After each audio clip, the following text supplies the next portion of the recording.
First and foremost, we have a very dedicated professional staff with broad skills, capabilities. We get a lot of work done with the forces that we have. We've been able to grow that expertise with our career ladder program, and that human capital allows us to provide the quality service, effective service to our citizens.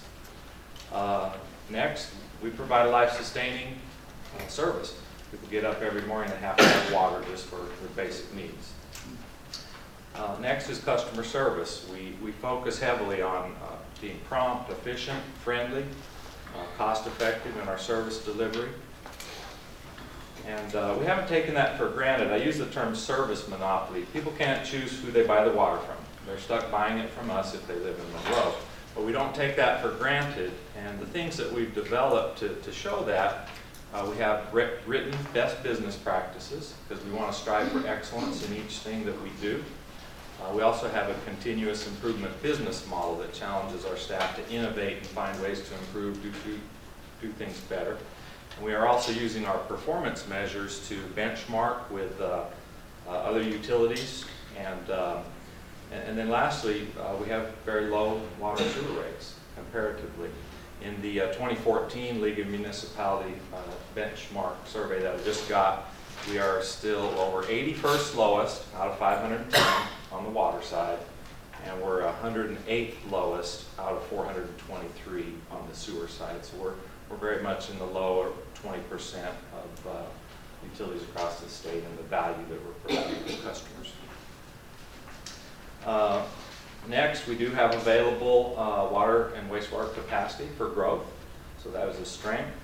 And then we have practiced long-range and proactive utility planning using a 15-year versus a 5-year capital improvement plan, so we look further out than the 5 years, and also marrying that with our 15-year rate model.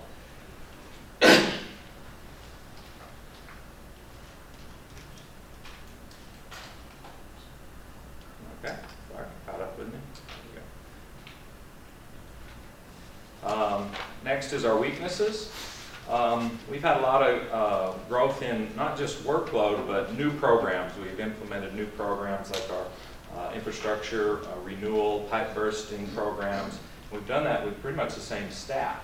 So that has challenged our staff, but when the staffing level and compensation stay about the same, that can start impacting morale as we're trying to do more with less. We have had challenges attracting and hiring our highest caliber candidates. I'll give you a recent example, and Deborah covered why that's so. It's a combination of competitive salaries, but also compression within our existing staff. Recent example, our water plant chemist, our top 4 candidates, we could not reach financial agreement with them. We ended up with the 5th, and that person has been approved. They start March 30th. But, and they're a good, solid person, but we had 4 better. And so that just shows it is a challenge to attract the highest caliber employees. Another weakness, we don't currently have a dedicated staff member for construction inspection, and we are making some requests related to that in the upcoming budget.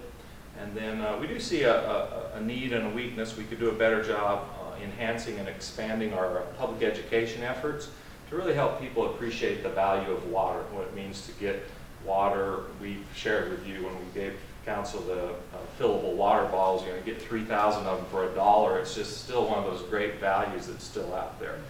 So we could do more in that area also. We do have opportunities. We want to really build on our existing strengths to innovate our business practices, and this would include primarily a focus on technology. We see technology as the way to do more with less. We're asking all our staff to do more with less. Some examples of the technology we're using, and Phil has an opportunity to leverage our strengths into the future. We use our global positioning system to inventory our system assets, our GIS system for work planning and other asset management. We're using a lot of automation, both at the treatment plants, some of our pump station, where we're letting computers and automation control the process. That means we can do those processes with less folks. Or as we expand the complexity of those systems, do it with the same staff. Other technologies are closed-circuit TV camera that we send down the sewer mains, do a condition asset, choose the worst main that needs to be put on the rehabilitation list. And then our trenchless programs have been a great use of technology, both on the sewer side, pipe bursting, and now our new water main pipe bursting program. Those are examples of how we've used technology to get more work done with the same or less staff. We want to continue to grow our staff. Our staff is our strongest resources, and our career ladder has been very successful, so we want to continue that. Enhanced public education, I mentioned that's a weakness, but it's also an opportunity. And then lastly, with the direction of City Council, grow Monroe, support Chris's efforts, other efforts with our available capacity. So we see that as a definite opportunity. And last, threats. Deborah covered this pretty heavily. The regular merit-based salary increases have had an impact on retention and recruitment, so that is a threat. Our aging infrastructure, we have a very large system. We have a good solid foundation of how we're replacing both water and sewer mains, but those things continue to be a high cost, so that is a threat as the funding mechanisms need to be continually identified, and we need to be looking out 15 plus years and doing that infrastructure replacement planning.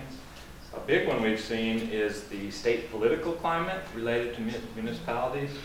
This includes things such as service area restrictions, where the state has stepped in and tried to control municipalities, forced mergers of systems, and also forced sale of systems.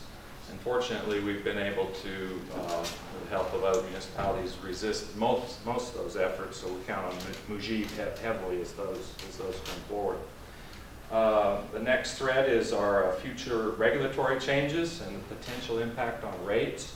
The most near-term thing that's coming up that I'll be sharing as we move into the planning and budget process is the unfunded mandate for nutrient limits at our wastewater plant.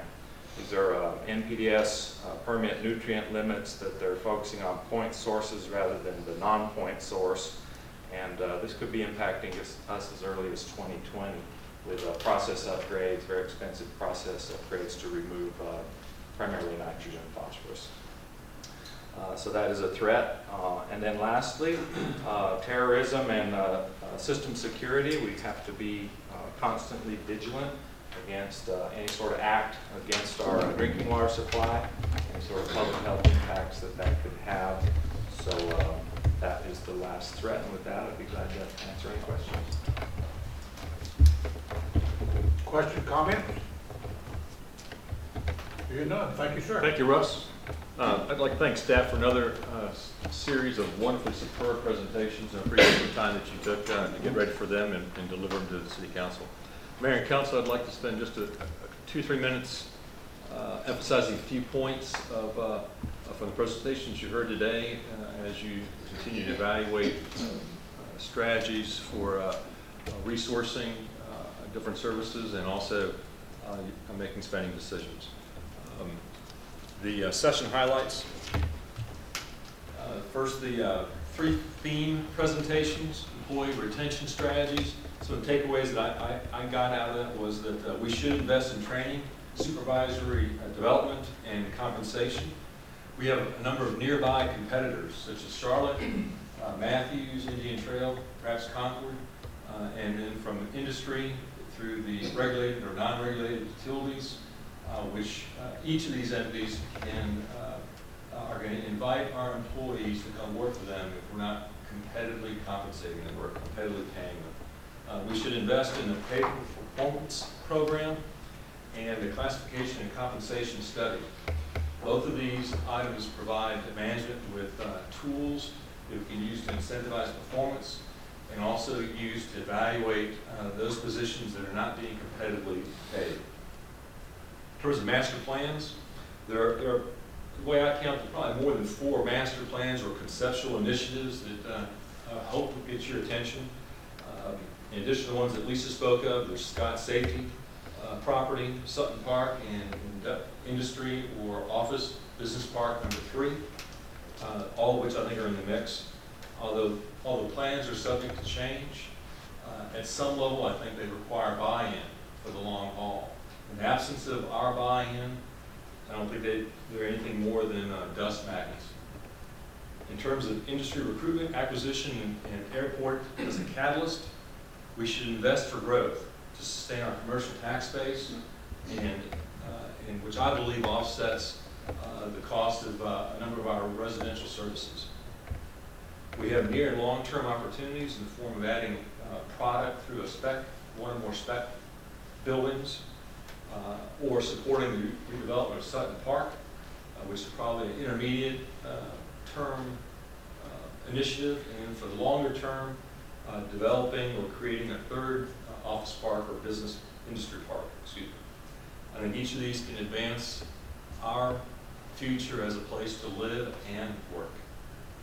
The airport enables and has features of a regional hub. It supports tourism and also is an economic stimulator, supporting industry and soon customs traffic. In terms of the lone SWOT presentation that we heard today, water resources, we should adhere to best practices as a business.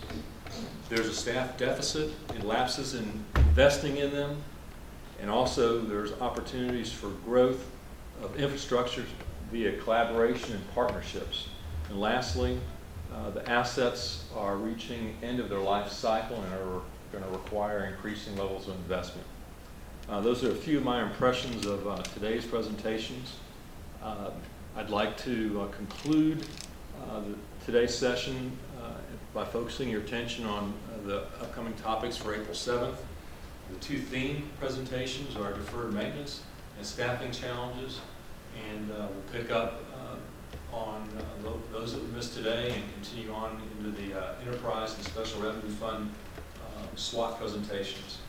I invite your feedback. We provided a form for you to use. If you don't have time today, I do appreciate you filling it out and returning it to Bridget. And with that, I think that concludes mine and the staff portion of the session. I believe Bridget has got our meal in the kitchen to my left, and those that want to partake. Council have any questions, comments?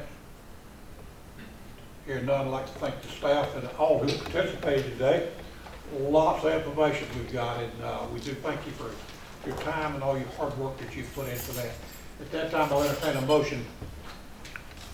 I have a motion. Do I have a second? Second. All in favor? Aye.